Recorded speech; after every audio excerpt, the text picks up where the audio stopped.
নমস্কার। এবারে কিন্তু আপনাদের লক্ষ্মী ভাণ্ডারের টাকা ফেরত দিতে হবে।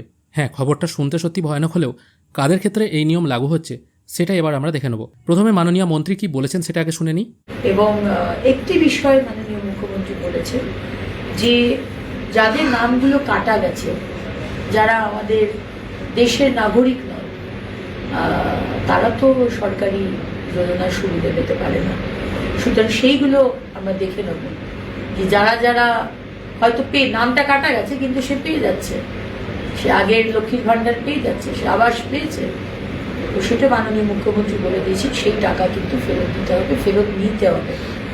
কিন্তু যারা যারা লেজিটিমেট, যারা যারা পেয়ে আসছে অবশ্যই তারাই পাবে, এবং যারা পেতেন না তাদেরটা আরও ইমপ্রুভ। অর্থাৎ আপনারা দেখতে পেলেন, যারা ভারতীয় নাগরিক নয়, অনেক সময় দেখা গেছে অনেক অনুপ্রবেশকারী এদেশে এসছেন, এখানে ব্যাঙ্ক অ্যাকাউন্ট ওপেন করেছেন, আধার কার্ড ওপেন করেছেন, লক্ষ্মী ভাণ্ডারে অ্যাপ্লাই করেছেন এবং টাকাও পাচ্ছেন। তারা হয়তো ভারতীয় নাগরিক নয়, অবৈধ অনুপ্রবেশকারী।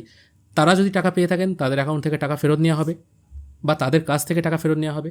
আবার অনেক সময় দেখা যাচ্ছে অনেকে হয়তো মারা গেছেন, সেই তথ্য তারা সরকারকে জানায়নি, কিন্তু তাদের অ্যাকাউন্টে বছরের পর বছর টাকা ঢুকে যাচ্ছে, সেই টাকাগুলো ফেরত নেওয়া হবে। এবং যারা ট্রাইব্যুনালে আবেদন করার পর যাদের নাম রিজেক্ট হয়ে গেছে তাদের কাছ থেকেও কিন্তু টাকা ফেরত নেওয়া হবে।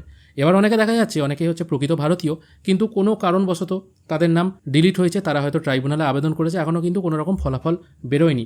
তবে 28শে ফেব্রুয়ারির লিস্টে যাদের নাম বাদ চলে গেছে, অনেক সময় বাংলা নামে স্পেলিং ভুল বশতও হয়তো বাদ চলে গেছে, সব কিছু তার ডকুমেন্টস ঠিক আছে, কিন্তু নামের স্পেলিং ভুল এআই দিয়ে যেহেতু তৈরি হয়েছে বাংলা ইংরেজি ব্যাপারটা, সেটা বাদ চলে গেছে। এই ব্যাপারে কিন্তু এখনও কোনো খবর উঠে আসছে না।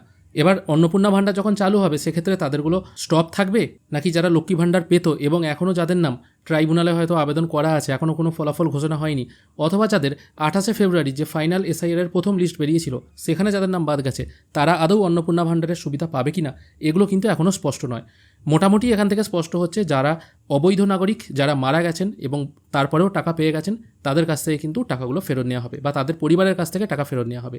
এই ছোট্ট আপডেটটুকুই আপনাদেরকে দেওয়া ছিল। ভিডিও যদি ভালো লেগে থাকে অবশ্যই একটি লাইক করবেন। ভিডিও দেখার জন্য অসংখ্য ধন্যবাদ। ভালো থাকবেন।